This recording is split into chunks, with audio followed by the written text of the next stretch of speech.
Уважаемые дамы и господа, представители СМИ, Dear ladies and gentlemen, mass media representative, we just completed the talks with the Prime Minister of United Kingdom, David Cameron, and maybe the main outcome is that we have made an important step in order to bring our bilateral relations to a higher level, to a level of constructive and fruitful interaction, so that they reflect the modern state of affairs in our states and societies.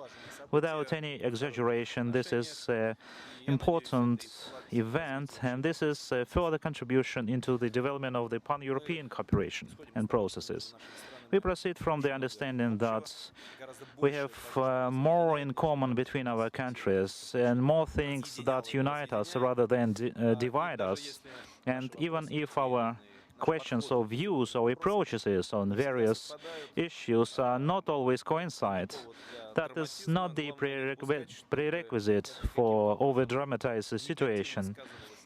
What is more important is just not to let them have adverse impacts on our overall relations.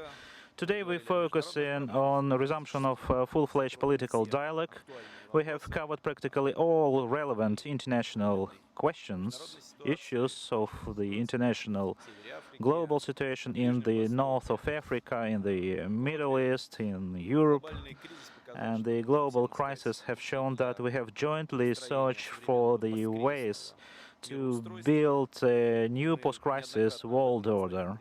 And we have discussed repeatedly this with Mr. Prime Minister during other meetings in a G8 summit or G20 summit, and we have discussed these issues as well. Should we talk about economy, then recently when in politics we have some slowdown in the economic area, we are doing well.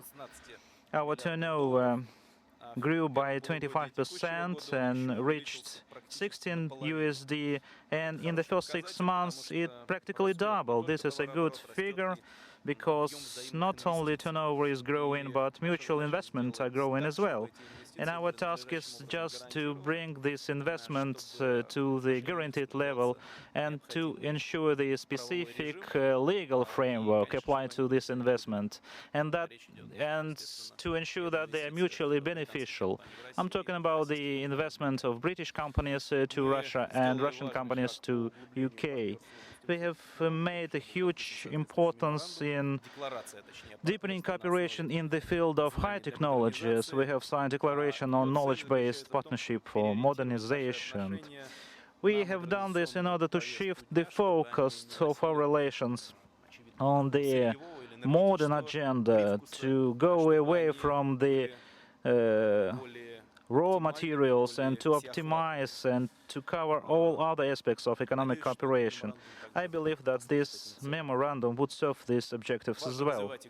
It is very important to develop humanitarian cooperations, contacts between common people, between students, teachers, scientists, prominent cultural figures, and of course between business people. We have lots of good examples to this cooperation. Recently, the Russian delegation visited the London Book Fair and inauguration in the context of the Russian-British outer space year cooperation of the monument to Yuri Gagarin. I believe this is all good examples. Taking into account that our countries would host Olympic Games, this would be another important area for cooperation in terms of investment, security and safety ensuring, and I believe this topic would become an increasingly relevant in our relations in near future. So I would like to thank my colleague David Cameron for open and fair talks. We have quite good relations that we have established during previous summits. So I turn the floor over to you, David. Well, thank you, Mr. President. Thank you, Dmitry. And I agree we've had excellent talks this morning. First of all, let me express my sympathy to the friends and families of those who died in the Yaroslavl plane crash. I am very pleased to be here in the Kremlin with President Medvedev today. I think it is a year since we first met in Canada, and we've had good meetings since then, because Britain shares with Russia many interests and challenges, from trade to security at home and abroad, from culture to education and sport and research. Britain, as the President has said, invests more here than almost any other country, and our bilateral trade is worth almost £12 billion and accelerating. We work together to counter piracy in the Indian Ocean and on issues like Iran and the Middle East peace process and financial stability in the G8 and G20, almost all of which we've discussed this morning. So as I said at Moscow State University this morning, if we can build a stronger relationship, I believe both our countries will gain. Of course, it's no secret that there are difficult issues where we differ. We can't pretend these don't exist. We must continue to have frank discussions about them as we've had today. At the same time, without wishing these issues away, it is right to rebuild a more effective relationship on those things that are vital to the safety and well-being of people in Russia and in Britain. So I'm pleased the President and I have agreed to strengthen our cooperation in a number of areas. First, on our commercial relationship, we agreed on the need to increase trade and investment between Britain and Russia, and on the partnership we've just signed to support modernization. It's good for Britain and British jobs to connect our economy to faster-growing parts of the world like Russia. And it's good for Russia too, because Britain is strong in the financial and business services and sectoral expertise that a high-tech and diversified economy needs. Today we're announcing £215 million worth of new commercial deals, creating 500 jobs back home and safeguarding thousands more. From engineering companies like Ecom, working on the new Moscow-St. Petersburg highway, to small companies like Global Immersion, providing cutting-edge technology for the Moscow Planetarium. And there's a new joint company launching today to create a state-of-the-art pharmaceutical plant here in Moscow and 300 jobs back in Britain. And this growing business is why British Airways is today announcing more seats on its London to Moscow route. We've also agreed to work together on new technology in areas like civil nuclear power. This will pave the way for Rolls-Royce to win a substantial share of Russian-backed projects to develop nuclear reactors elsewhere, with wider benefits for the 250 British companies involved in the nuclear supply chain. I'm delighted that Rosatom and Rolls-Royce have signed that agreement today. On international issues, we agreed on the importance of completing Russia's accession to the World Trade Organization. We discussed the need to ensure security and confidence for Georgia and Russia, implementing the 2008 ceasefire in full. We also discussed key issues on the agenda of the Security Council and G20. On Libya, I've strongly welcomed Russia's role at the Paris conference and Russia's recognition of the National Transitional Council. We agreed to support a Libyan-led and UN-backed transition to build a united, stable and democratic Libya. And we discussed ways to tackle the danger of surface-to-air missiles getting into the wrong hands. On Syria, I was interested to hear more about the recent messages that Russia has sent the Assad regime. We agreed the UN has a role to play to end the violence and support a genuine process of real reform and to continue discussions on a UN resolution. We've had a productive meeting. There's more work to do today and more conversations to be had. I very much look forward to the rest of my visit and to working with President Medvedev on all of these important issues. Thank you very much for the warm welcome you've given me today, Mr. President. Thank you, Mr. Prime Minister. Наши британские друзья привыкли So работать our самостоятельно. British colleagues Мне это дело used to work independently. Давайте So начнем пресс-конференцию. let's start our press conference. Сначала дадим слово So российским first, журналистам. we will give the floor to the Russian journalist, Itortas. Спасибо большое. Вопрос обоим Thank you лидерам. very much. Question to both Российско-британские leaders. отношения Russian-British колоссальны. relations quite Британия paradoxical. вернула свое первое место по объему British инвестиций в Россию, и в то же has время in the first последние 6 place лет on наблюдали investment, and практически over полный 6 years заморозку we witnessed the full контактов, да. freeze of the political contacts. Have you managed to overcome the situation today, maybe to manage to address all and solve those issues which delay our interaction between these two countries? Thank you. Спасибо. Thank you very Судя по much. нашим лицам, мы не очень Judging заморожены. by our faces, we are not frozen, Себе такие тепленькие. so we pretty Поэтому, warm. если говорить о наших отношениях, So то should we talk действительно about our торговые, relations экономические, between our инвестиционные countries? отношения Then были investment очень and хорошие, я бы economic даже, наверное, relations сказал, have been превосходные. quite Хотя good, там есть что sound, совершенствовать. even Знаете, я excellent. Of course, упомянул there is сегодня, что у room нас 40 for миллиардов improvement.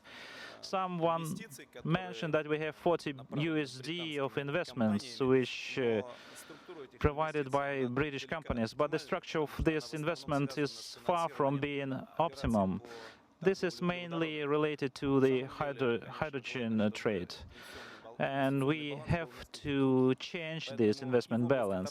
And торгово-экономических in the отношений field нам of trade and есть чем economic заниматься. relations, we Хотя have something результаты to очень address. хорошие. Я But the приветствую results are делегацию excellent, and I welcome the delegation of business community which came from UK to discuss with their counterparts the relations of trade and investment cooperations. This is very good. As far as political contacts are concerned, we never stopped them, but they were maybe related with some difficult issues, overburdened with this. And we start discussing these issues, and the result of these discussions of these complex issues resulted in this visit. And I believe that we have managed to overcome some difficulties which existed, but it doesn't mean that we don't have difficult topics. There are some topics that in which we differ, but we are quite frank on that, and we are talking what is acceptable to us from the legal point of view and what is not acceptable to us from the legal point of view as well, because we have to base ourselves on a legal circumstances, not the political one. Maybe I said something wrong. You can correct me, David. No, I very much agree with that. I mean, Britain and Russia have very strong business-to-business relationships. We have very strong people-to-people relationships. In terms of the government relationship, it's not been frozen. President Medvedev and I have had very good meetings over the last year. Of course, we haven't solved every problem. As I said in my statement, there are difficulties and problems between the two governments, but these are issues that we are working on. And while we're doing that, we don't see any reason why we can't try at the same time to build a stronger relationship. And that is what I think today's meeting starts to do. And the agreements that have been signed by businesses and indeed between the two governments, the discussions we want to have about things like the World Trade Organization, the Olympics, energy cooperation, these are all issues we want to make progress on, even as we have the difficulties in our relationship that we don't ignore. David. Lucy Manning, ITV. Thank you, Lucy Manning from ITV News. Prime Minister, the Russian Foreign Minister has said you should move on from talking about the Litvinenko case. Do you think that Britain and Russia can have normal relations if it's not sorted out? And Mr. Medvedev, would you like Britain to stop talking about the Litvinenko case? And do you think that there can be normal relations if Britain does not?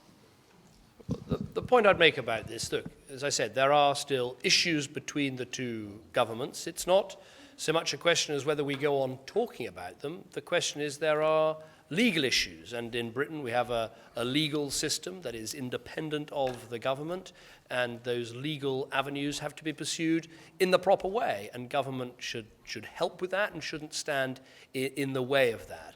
But as we've discussed this morning, while these difficulties and disagreements between us remain, we're not changing our views on those issues. That doesn't mean we shouldn't pursue stronger business relations, stronger commercial relations. We shouldn't work together on issues like stability and peace in the Middle East. We shouldn't work together to try and work out the very best that the world can do at the G20 in Cannes. It's absolutely vital for Russia, vital for Britain, that those meetings are productive, that we solve the problems of the Eurozone, the problems of debt, and we get the world economy to move on. So we're committed to building a stronger relationship, even while some of the problems and issues between us haven't been resolved. You're happy? Yeah. I'm sure. Sorry,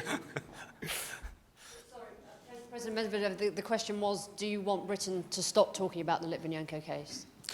Ну, я во многом согласен с тем, что I agree practically fully with what has been said by my colleagues. Regarding any legal case, you should look through the prism of through the legal prism. Any politicization of these legal cases is harmful. We have different legal framework. But anyway, we should talk to each other. We should look for solutions. But if we so far are not lucky to manage to find solutions, then we should continue these issues. We have different views on Litvinenko case because of differences in our legal framework, but it shouldn't hamper our contacts in other areas. Of course, we should continue this based on our national legal framework. Let's continue. Коммерсант Владимирский. I have a question to both leaders. Moscow and London seems to agree the UN resolution regarding Syria, but as far as I understand, they differ regarding the content of this resolution. Can you explain why it is so difficult for you to agree upon that? A second question, have you discussed the counterterrorism actions? Is it possible when the British and Russian intelligence and special service have frozen their contacts? Have you discussed these possibilities? So you just talking to the point, we discussed the Syrian problem in the first part of our talks. This is the question when we have different feelings and maybe we are different in our positions, despite the practical cooperation between us. What is the difference? It's not a dramatic difference, but still it exists. We proceed from the assumption that on Syria you should adopt such a resolution which should be tough and balanced and address both parts of Syria or both participants of the conflict, the official parts headed by Assad and the opposition. And in this case, this resolution would be a success. Then this resolution should be stringent, but it shouldn't lead to the automatic use of sanctions.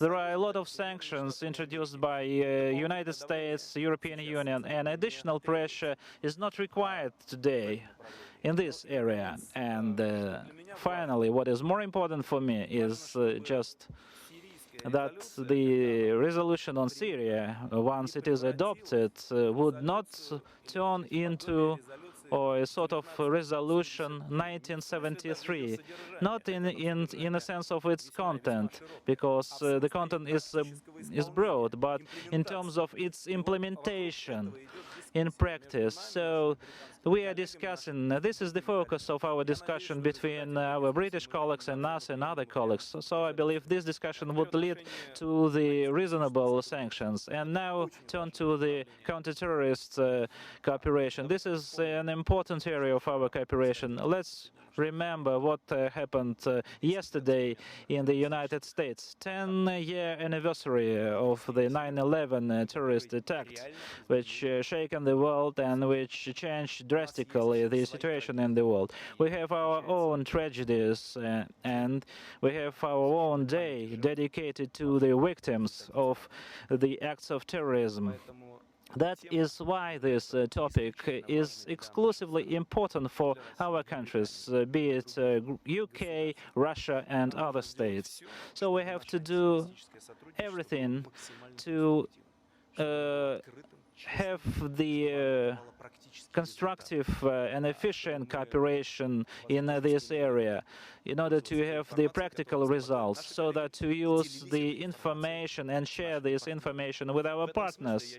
And in this regard, I believe that there is a need to reanimate the contacts not only between the law enforcement authorities, but also between special services should be the case. And we are prepared to discuss the practical ways how to do this work. Thank you. First of all, on Syria, I mean, I think there's some level of agreement that what is happening in Syria is unacceptable, that what President Assad is doing to his own people is wrong, that the violence needs to stop.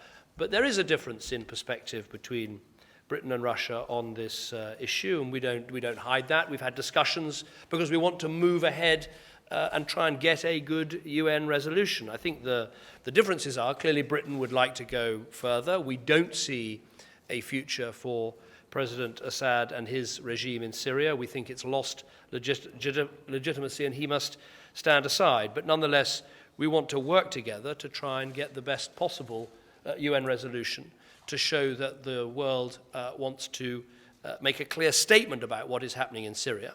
And that's backed up, obviously, by the action we've taken at the European level, where we have put in place travel bans, asset freezes, and indeed quite tough sanctions on Syrian oil. But it's an issue we'll go on discussing. In terms of counterterrorism, clearly we have a common interest in combating violent Islamic extremism. It's something I think we're going to discuss over lunch. We haven't changed the arrangements between our security services, which were frozen at the time of the Litvinenko issue, and that's not being discussed as something that is going to change, but I think we can talk about how we cooperate in terms of combating criminality, how our police services, how our serious and organised crime agency work together in the future, and that's something we can discuss, as I say, over lunch.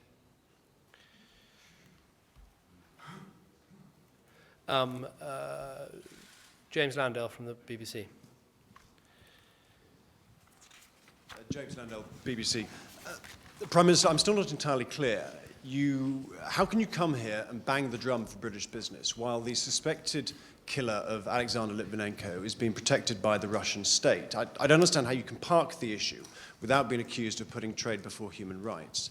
And can you confirm that you will raise this with Mr. Putin later? And Mr. President, if I could give you a question. Can you explain why a British businessman should invest in Russia when he faces the possibility of intimidation, corruption, and an inconsistent rule of law? And finally, Mr. Cameron suggested this morning that the KGB tried to recruit him on a visit here in 1985. Do you think he would have made a good KGB agent? Let me... the answer to that last question, I think, is no. Let's be clear about that. First of all, on the issue of Litvinenko, this issue hasn't been parked. The fact is that the two governments don't agree. We don't agree with each other about this issue, and it's an important issue to the United Kingdom. I'm not downplaying it in any way. William Hague spoke to Litvinenko's widow before coming to Russia. It remains an issue between Britain and Russia. And we haven't changed our position about that, and the Russians haven't changed their position. But I don't think that means that we freeze the entire relationship. What we should do as two mature and sensible countries is try and see if we can build a relationship that's in our mutual interest, covering important areas that will help us both. We both need to see growth in trade and investment and jobs. We both want to see progress and stability in the Middle East. We both want to deal with issues like nuclear proliferation and the danger of arms getting into the wrong hands. There is a bilateral agenda for Britain and Russia that needs to be progressed and should be progressed, and there's also a whole set of international issues where we meet together at the G8, the G20, United Nations, climate change, where we should understand each other's positions and try and work with each other. It's not parking an issue, it's just recognizing there is a disagreement that hasn't changed.